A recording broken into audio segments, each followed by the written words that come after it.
روزانہ ایسے اسلامی واقعات سننے کے لیے ہمارے چینل کو سبسکرائب ضرور کریں۔ دوستوں، جنت اللہ تبارک و تعالیٰ کی بنائی ہوئی وہ خوبصورت نعمت ہے جس کو نہ کسی آنکھ نے دیکھا اور جس کی آواز کو نہ کسی کان نے سنا۔ جنت ایک ایسا مقام ہے جس کو اللہ تبارک و تعالیٰ نے پاکیزہ چیزوں سے بنایا اور اس میں پاکیزہ اور نیک لوگ ہی داخل ہوں گے۔ لیکن کیا آپ جانتے ہیں کہ دنیا میں ایک ایسا کتا بھی ہے جو اپنی اصل کے اعتبار سے ناپاک اور نجس ہے، لیکن اس کے باوجود بھی اللہ تبارک و تعالیٰ بروز قیامت اس کتے کو بھی جنت میں داخل فرمائے گا۔ دوستوں، کیا آپ جانتے ہیں کہ کتا کون ہے اور اس کتے نے کون سا ایسا عمل کیا جو رب کو اتنا پسند آیا کہ اللہ تعالیٰ نے اس کتے کی ناپاکی کو بھی نہ دیکھا اور اس کو جنت کی بشارت عطا فرما دی؟ اور یہ کتا 300 سال تک کیوں سوتا رہا؟ پیارے دوستوں، ان تمام سوالوں کے جواب قرآن و حدیث کی روشنی میں آپ کو بتائیں گے۔ دوستوں، بروز قیامت جنت میں صرف وہ لوگ ہی داخل ہو سکیں گے جنہوں نے دنیا میں اللہ تعالیٰ اور اس کے رسول کو راضی کیا اور قیامت والے دن کامیاب ہو گئے۔ جنت کے اندر کوئی بھی حرام اور نجس جانور داخل نہ ہو سکے گا۔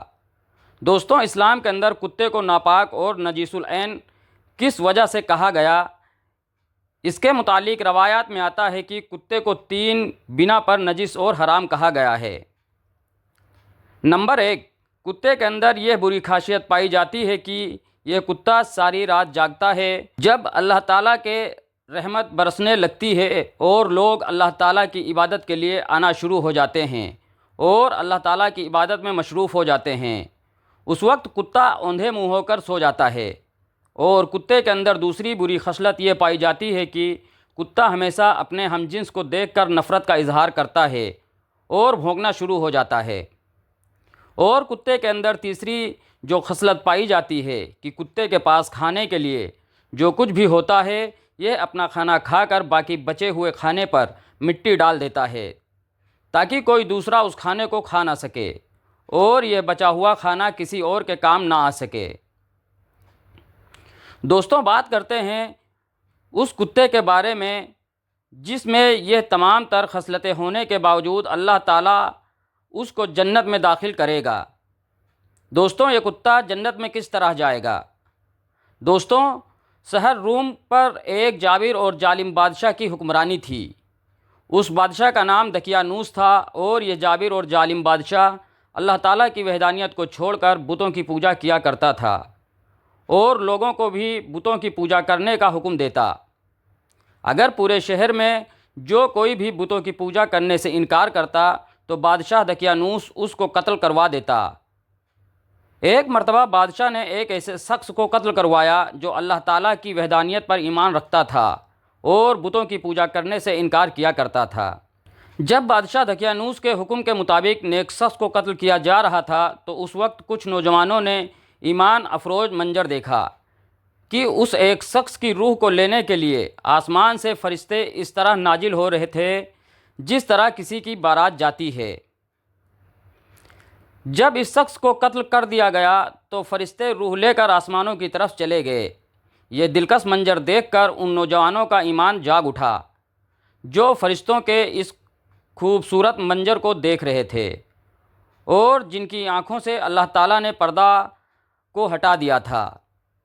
اس طرح جب ان 4 نوجوانوں نے ایمان کی طاقت کو دیکھا تو یہ بھی اللہ تعالیٰ کی وحدانیت پر ایمان لے آئے اور بتوں کی پوجا کرنے سے کھلے عام انکار کر دیا۔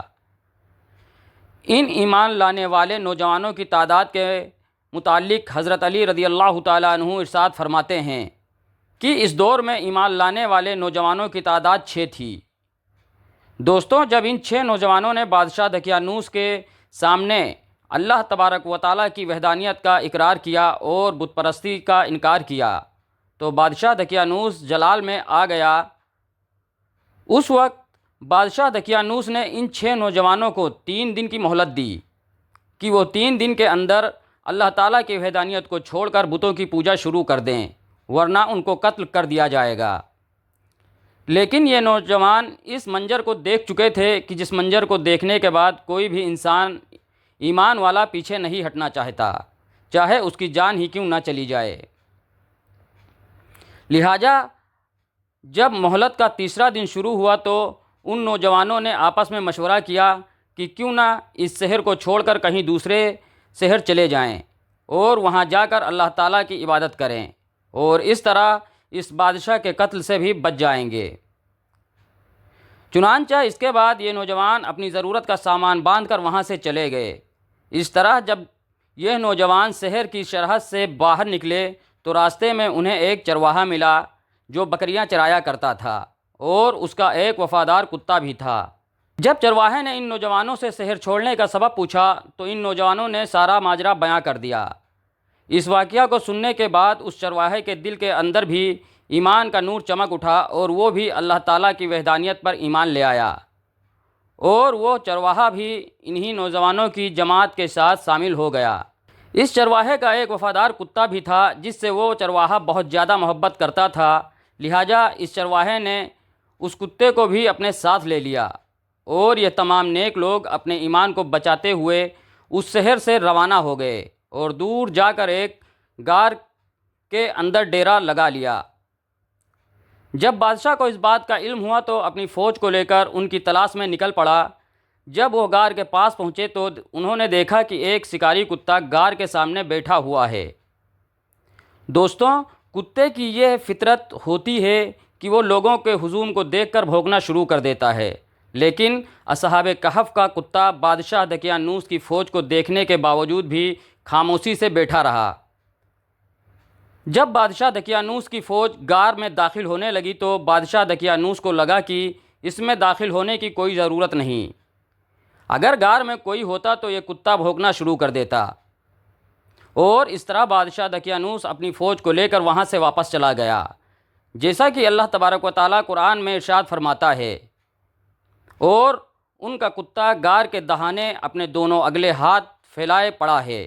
دوستوں، اس طرح کتے نے اپنی بھونکنے والی فطرت کو چھوڑ کر اللہ تبارک و تعالیٰ کے نیک لوگوں کی مدد کی، اور اس طرح بادشاہ دقیانوس کتے کی اس خاموشی کو دیکھ کر واپس چلا گیا، اور اس کے بعد اللہ تبارک و تعالیٰ نے اصحاب کہف پر اور ان کے کتے پر ایسی خوبصورت نیند طاری کی کہ یہ لوگ 300 سال تک سوتے رہے، اور بعض روایات کے مطابق 309 سال سوتے رہے۔ اس طرح جب یہ 309 سال کا عرصہ سوتے ہوئے گزر گیا تو اس کے بعد ایک نیک دل بادشاہ کی حکومت آئی جو اللہ تبارک و تعالیٰ کی وحدانیت پر ایمان رکھتا تھا اور خدا کی عبادت کیا کرتا تھا، جس کا نام بیداروس تھا۔ لیکن اس زمانے کے لوگ اس بات پر ایمان نہ رکھتے تھے کہ مرنے کے بعد اللہ تعالیٰ دوبارہ لوگوں کو زندہ کرے گا اور دوبارہ قیامت قائم ہوگی، اور اللہ تبارک و تعالیٰ تمام لوگوں سے حساب کتاب لے گا۔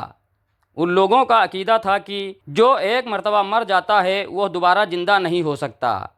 اس طرح وہ لوگ مرنے کے بعد اٹھائے جانے پر ایمان نہ رکھتے تھے اور اللہ تعالیٰ کے اس قدرت کا انکار کرتے تھے۔ چنانچہ لوگوں کے اس عقیدہ سے بادشاہ بیداروس بہت بیزار تھا۔ اس وقت بادشاہ بیداروس نے اللہ تبارک و تعالیٰ کی بارگاہ میں رو رو کر یہ دعا کی کہ یا رب العالمین، کوئی ایسا معجزہ دکھا کہ میرے لوگ اس بات کو مان جائیں کہ مرنے کے بعد اللہ تبارک و تعالیٰ تمام لوگوں کو دوبارہ زندہ کرے گا اور دوبارہ قیامت قائم ہوگی اور لوگوں کا حساب و کتاب ہوگا۔ چنانچہ اللہ تبارک و تعالیٰ نے اس نیک بادشاہ کی دعا کو قبول کیا۔ چنانچہ اللہ کے حکم کے مطابق ایک دن ایسا ہوا کہ ایک چرواہا اپنی بکریوں کو لے کر وہیں پر اپنی بکریاں چرانے لگا جہاں پر اصحاب کہف سو رہے تھے۔ اس چرواہے نے اللہ تعالیٰ کے حکم سے غار پر بنی اس دیوار کو گرا دیا۔ چنانچہ دیوار کے گرنے کے بعد اصحاب کہف نیند سے بیدار ہوئے اور غار سے باہر تشریف لے آئے۔ اس طرح جب اس دور کے لوگوں کو، اس دور کے بادشاہ کو اس بات کا علم ہوا کہ اصحاب کہف 309 سال تک سونے کے بعد دوبارہ زندہ ہوئے ہیں، تو اس وقت بادشاہ نے اللہ تعالیٰ کا شکر ادا کیا، اور وہ تمام لوگ جو اس بات کے منکر تھے کہ مرنے کے بعد اللہ تبارک و تعالیٰ دوبارہ کسی کو زندہ نہیں کرے گا اور کسی کا حساب کتاب نہیں لے گا، وہ اللہ تعالیٰ کی اس قدرت پر ایمان لے آئے اور اس بات پر ایمان لے آئے کہ اللہ تبارک و تعالیٰ دوبارہ مرنے کے بعد لوگوں کو زندہ کرنے پر قادر ہے اور قیامت قائم ہوگی اور لوگوں کو دوبارہ زندہ کیا جائے گا اور ان سے حساب و کتاب لیا جائے گا۔ دوستوں، روایت میں آتا ہے کہ اصحاب کہف اللہ تبارک و تعالیٰ کے برگزیدہ بندے تھے، اور اللہ تعالیٰ کے ولیوں کی صحبت کی وجہ سے اللہ تبارک و تعالیٰ نے اس کتے کو بھی جنت عطا فرما دی، اور نیک لوگوں کی صحبت کی وجہ سے اور اپنی بھونکنے والی عادت کو چھوڑنے کی وجہ سے اللہ تعالیٰ نے اس کتے کو بھی ان لوگوں میں شامل فرما لیا، اور اللہ تعالیٰ بروز قیامت اصحاب کہف کے کتے کو بھی جنت میں داخل فرمائے گا۔ دوستوں، اللہ تبارک و تعالیٰ سے دعا ہے کہ اللہ تبارک و تعالیٰ اپنے نیک لوگوں سے محبت کرنے کی توفیق عطا فرمائے اور ہمیشہ سیدھے راستے پر چلنے کی توفیق عطا فرمائے۔ دوستوں، اگر آپ کو ہماری یہ ویڈیو اچھی لگے تو پلیز ہمارے چینل کو سبسکرائب ضرور کریں۔ جزاکم اللہ خیر۔